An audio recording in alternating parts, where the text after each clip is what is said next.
nos différentes réflexions sur les aires culturelles.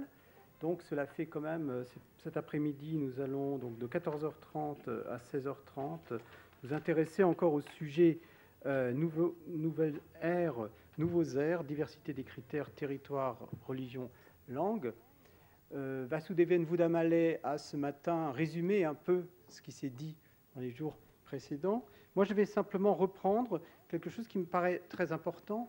Une chose importante, c'est justement que le mot ou l'expression aire culturelle ne signifie pas la même chose pour différentes personnes.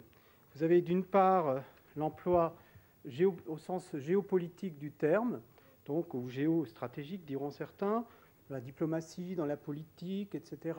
Donc c'est vrai, c'est un moyen aussi d'agir aussi efficacement. On a un autre sens qui est assez proche de ça, mais qui est plutôt lié à la sphère économique, qui serait plutôt la communication interculturelle, la connaissance des autres aires culturelles, justement, dans le domaine, finalement, des affaires, du business.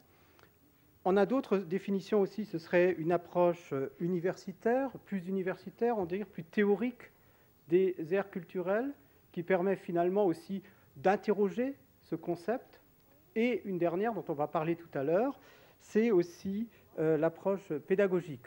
Comment enseigner les aires culturelles.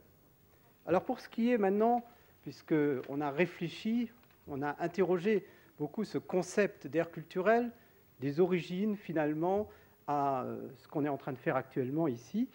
Et on a quand même vu ce matin, et ça c'était assez intéressant, qu'il y a plusieurs... la notion d'aire culturelle est évidemment beaucoup liée à la notion de culture. Et on a vu ce matin qu'il y avait donc une vision essentialisée de l'aire comme partage de la surface du globe en plusieurs régions culturelles. Face à ça, on a une autre approche qui serait celle un peu des transferts culturels, des relations entre les aires. Mais on l'a vu effectivement, quand on parle de transfert culturel, on parle toujours d'entités qui semblent plus ou moins fixes, alors que justement ces entités ne le sont pas. Donc, Michael Werner et Bénédicte Zimmermann ont, dans l'histoire croisée, un peu déconstruit justement cette notion de transfert culturel. Et on a vu aussi aujourd'hui à quel point les études impériales offrent un autre point de vue. Tout n'est pas finalement décalage et que la simultanéité peut être importante. Et ce matin, j'avais trouvé ça intéressant, le terme ironie, à condition évidemment qu'on parle de Selbstironie, c'est-à-dire une sorte d'autodérision, une sorte de distance aussi par rapport au sujet. Donc, ironie des airs, tout à fait d'accord, mais il faut que ce soit une Selbstironie.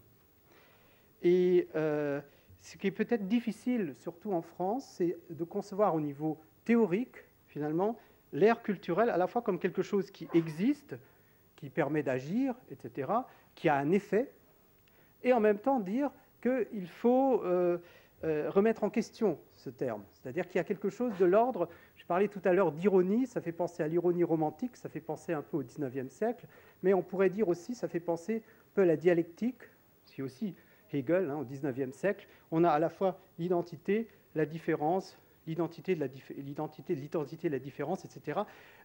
Ça, c'est extrêmement important. Dans toutes les notions qu'on va voir, c'est que ce n'est pas à mettre dans des cases comme ça, et c'est justement ça un peu le danger de tout ça.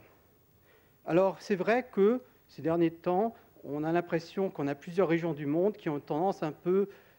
Il tend un peu à y avoir une circulation globale, un peu, entre différentes régions. Il y a des alliances qui pourraient contribuer justement à l'innovation entre différentes cultures. D'un autre côté, il y a une opposition à une globalisation considérée comme occidentale.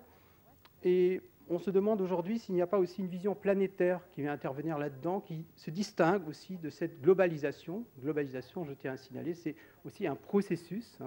Donc ce n'est pas une globalité, c'est un processus qui, on ne sait pas où ça va nous conduire. Et peut-être qu'aujourd'hui, justement, il y a une vision pour freiner un peu cette globalisation qui serait plutôt une visée un peu planétaire.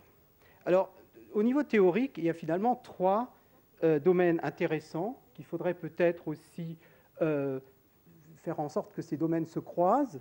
Ce seraient les aires culturelles, les transferts culturels et les études impériales. Peut-être en fonction de ça, on pourrait réfléchir justement à trouver de nouveaux concepts.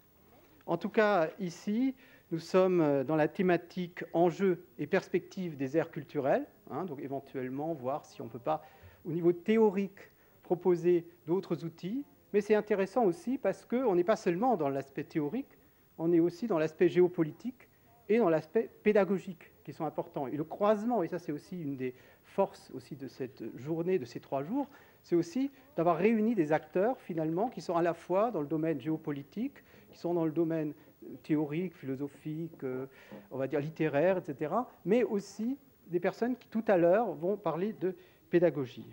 Alors, je ne vais pas...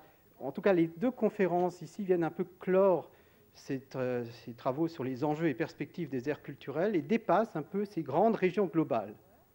Donc, les premières communications.